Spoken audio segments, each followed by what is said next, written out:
rata-rata pertumbuhan ekonomi di masa pemerintahan SBY 5,75%. Sementara rata-rata pertumbuhan ekonomi dalam 10 tahun pemerintahan Jokowi sebesar 4,22%. Barangkali akan ada yang mengatakan bahwa masa Jokowi terinterupsi pandemi tahun 2020 sampai 2021 ya.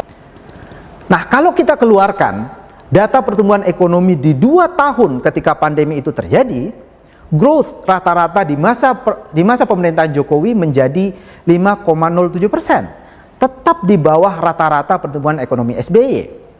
Dan jangan lupa bahwa di masa SBY juga ada krisis finansial tahun 2008.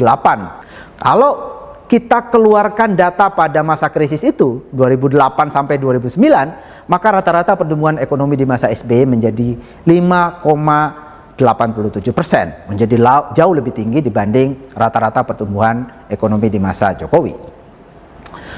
Mari kita lihat indikator yang lain, yaitu tingkat kemiskinan. Pada masa awal pemerintahan SBY di tahun 2005, tingkat kemiskinan Indonesia mencapai 15,97%.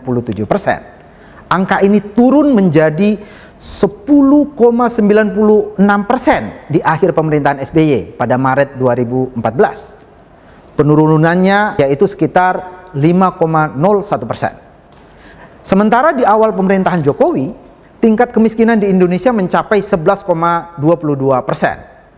Ini berdasarkan data dari Maret 2015. Dan angka ini turun menjadi 8,57% di akhir pemerintahan Joko Widodo pada September 2024. Artinya Jokowi berhasil menurunkan tingkat kemiskinan Indonesia sebesar 2,65%. Angka ini hanya separuh dari yang pernah dicapai oleh pemerintahan Susilo Bambang Yudhoyono.